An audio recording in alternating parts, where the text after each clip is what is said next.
you have been putting forward a great big idea that you think might make a significant difference in this and radically change the system. It's called the money bomb. Right. The money bomb is a mechanism for creating the political power that we need to force this change. The change is not such a huge change relative to what other states, even what New York is thinking about right now, just changing the way you fund elections. But the money bomb is, let's figure out how much it would cost in the next 2 election cycles to win enough seats in the United States Congress to guarantee we get this change.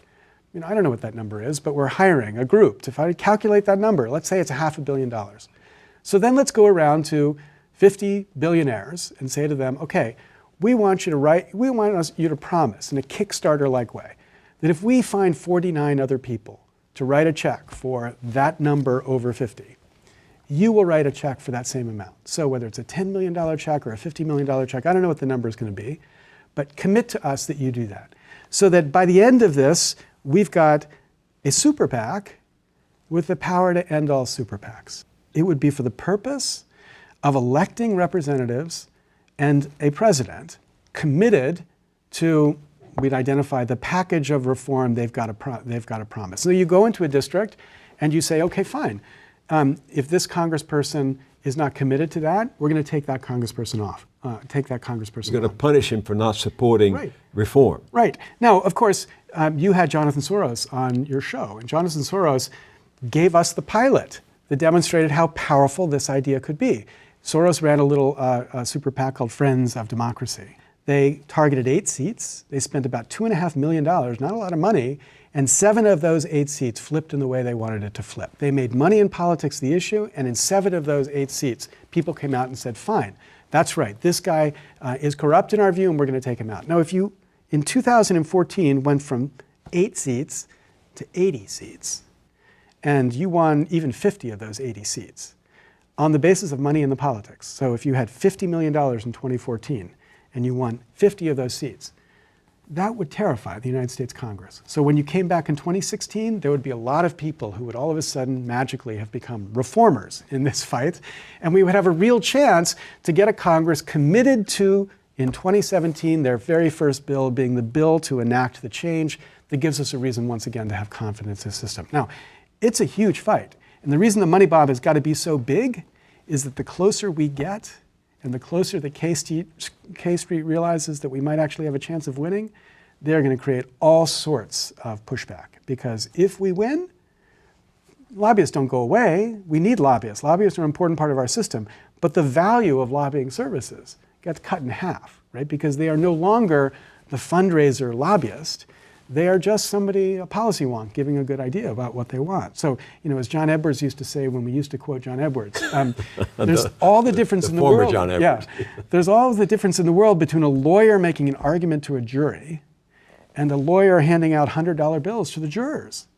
And our lobbying system doesn't understand that difference. So the purpose of this PAC to end all super PACs would be to go to 20 billionaires, ask them to give $20 to $40 million to put themselves out of business in a way by backing candidates who want to reform the system, including with public funding. Yeah. Now, the kind of citizen funding I think we need is not the old kind where the government sort of writes a check, here's $50 million to run your campaign, but a kind where we empower citizens to exercise their choice about how to spend the money that they've gotten. Now, New York right now is considering, the governor is going to introduce a proposal for matching fund system to fund elections in New York, modeled on the New York City model, where if you give $100, it's matched 6 to 1. Right. My own version of the system would be basically hand out vouchers or coupons to every single voter, right? So if every single voter got a $50 voucher, you say the first $50 of your taxes we're going to send back in the form of a voucher. And you can give that voucher to any candidate who agrees to fund his or her campaign with vouchers only, plus maybe contributions of up to $100. Now that $50 alone would be $7 billion in the system. So that's real money. But the point is it would be real money coming from all of us, rather than from the tiniest fraction of the 1%. So it's like the voting system, where all of us have a vote, all of us would have a voucher, and we can begin to produce a Congress which is once again concerned not only to respond to a large number of us in the voting booth, but also to respond to a large number of us in the funding booth. What percentage of Americans are contributing most of the money for the rest of us? Well, if you look at the number of Americans who give the maximum amount to any congressional candidate, that number is at about, in 2010, was at about 140,000 people. So that means 0.05% of America gives the maximum amount to any candidate. And of course, it's that kind of person that the Congress people are calling when they're sitting there with their headsets on dialing for dollars.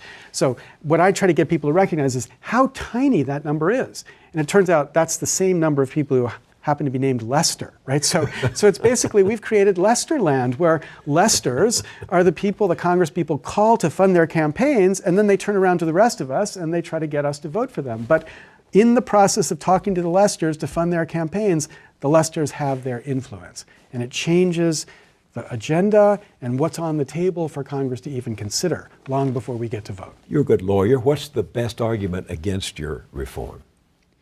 Well, there's a lot of arguments about unintended consequences. I get that there are risks. But the question isn't what's the risk-free thing we can do. The question is, what is the thing that minimizes the probability that we are going to face catastrophic consequences from failing to address the issues we all know we need to address? The tax code, the climate change, having a healthcare system that actually cures people, financial reform on Wall Street, which we have not really begun at all. I mean, these are all important issues that if we can't address, our nation is sunk. And so I understand we need to worry about what the consequences of this might be, but we also need to act vigorously to change a system which any rational soul has got to believe is corrupted.